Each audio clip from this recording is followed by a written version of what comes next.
experiencia de municipios libres de armas desarrollada en El Salvador, en San Martín, que fue una experiencia concreta, una experiencia que en el periodo de 1 año y medio permitió reducir en 40% los homicidios en este municipio y un 25% la totalidad de delitos con violencia armada.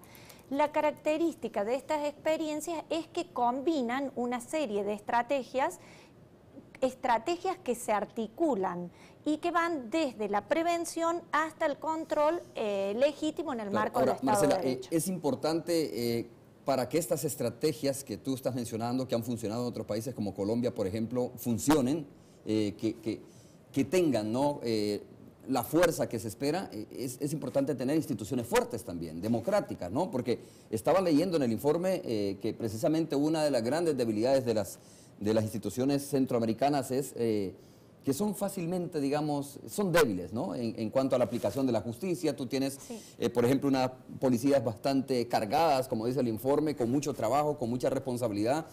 Tienes una área, digamos, judicial también con un sobrepeso. Es decir, todas estas situaciones, el hecho de que fácilmente haya instituciones a nivel centroamericano que son comprables, que se puede pagar por un servicio, digamos, cuando no debería pagarse, esto vulnera la institucionalidad, la democracia, vulnera las instituciones realmente y al final terminas convirtiéndolas en instituciones corruptas, ¿no? Sí. Bueno, cuando uno analiza las prácticas exitosas, uno lo que puede ver que hay una serie de elementos comunes, una serie de elementos que aparecen en todas. Dentro de estos elementos lo que se destacan aspectos como ser integrales, incorporan estrategias que van desde la prevención hasta el control. Ser actividades diseñadas en base a información exhaustiva, información oportuna, información confiable. Esta información, lo que hace estos diagnósticos exhaustivos, lo que permiten es focalizar el problema y apuntar hacia los focos. Permiten también definir las prioridades, permiten identificar cuáles son esas formas de inseguridad que vamos a atacar y también ir monitoreando en la marcha y haciendo los ajustes que son necesarios. Pero cuando se habla de mano inteligente, a esto nos referimos concretamente, a que son estrategias que están diseñadas en base a diagnósticos muy exhaustivos y diagnósticos confiables.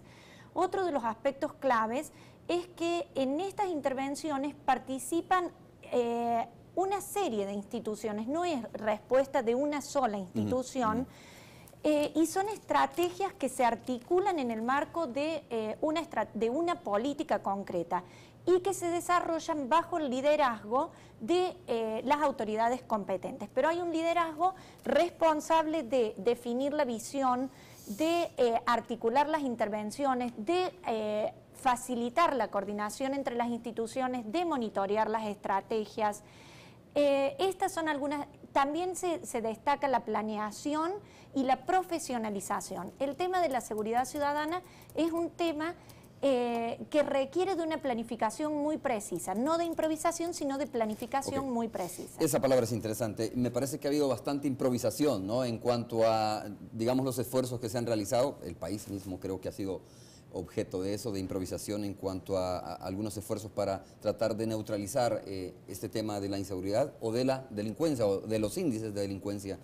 Richard, antes de darte la palabra quería comentar, se me había olvidado decir que en este momento nos están escuchando los estudiantes de la Escuela de Derecho y Antropología de la Universidad Tecnológica. Ellos están en este momento en el Auditorium de La Paz. Ahí está también el subdirector de la Policía Nacional Civil, el señor Landaverde. Está también el director del CIOPS, Francisco Cepeda. Están también escuchando nuestra entrevista y están también pendientes de integrarse con nosotros a través de nuestra señal de microonda. Richard, eso de improvisar lo hemos vivido nosotros en nuestro país. Cuando Marcela habla de recetas, por ejemplo, si tú quieres combatir el crimen organizado, tienes que aplicar una receta. Cuando quieres intervenir en las pandillas, por ejemplo, y las maras, tienes que aplicar otra receta, aun cuando hoy sabemos que crimen organizado y pandillas parece que viene siendo ya la misma cosa, se va articulando en una misma esfera. Y cuando hablas de la narcoactividad, ¿también tienes que aplicar otra receta? ¿Cómo al final es la situación en cuanto a estos distintos escenarios donde se cometen delitos? Bueno, yo creo que hay una cosa muy clara y lo decía Marcela, ¿no? Lo que es sumamente importante en un inicio es un diagnóstico, una inteligencia de información muy precisa, muy localizada, muy puntual. Eso de gran medida va a definir la naturaleza de la respuesta en función de la naturaleza del delito y el contexto en el que se realiza.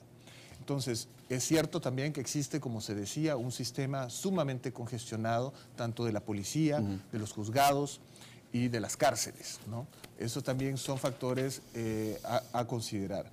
Entonces, en el tema, por ejemplo, de narcotráfico, que es obviamente la problemática en Centroamérica, ¿no? Que en gran medida contribuye a aumentar la delincuencia en términos generales, hay que recordar que solamente en el año 2010, por ejemplo, de las 900 toneladas de cocaína que se producen en América Latina, alrededor de 520 a 710 circulan por Centroamérica, ¿no? Estamos hablando que es prácticamente puede llegar hasta un 90% de toda la cocaína circula por Centroamérica. Eso supone una gran variedad de redes, no solo nacionales, sino subregionales, y obviamente abordar este problema tiene que ir por distintas vías. Richard, ¿y ha sobrepasado, según ese estudio, la capacidad de las policías centroamericanas los hechos de delincuencia o el crimen organizado?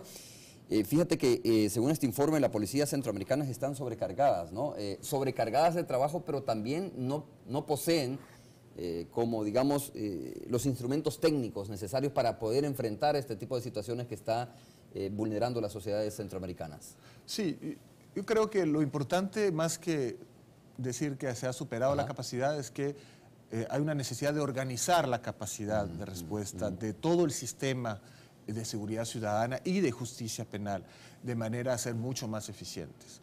Un ejemplo que citaba uno de nuestros expertos en este tema ayer, hablaba de la seguridad ciudadana, por ejemplo, en Nueva York. Un policía en Nueva York circula las calles con un plan, sabe a dónde va, sabe a dónde se sitúa y no está simplemente dando vueltas en la ciudad, ¿no? Hay gran importancia de organizar cada vez mejor la forma en que actúa la Policía Nacional Civil, pero también el resto del sistema de seguridad ciudadana.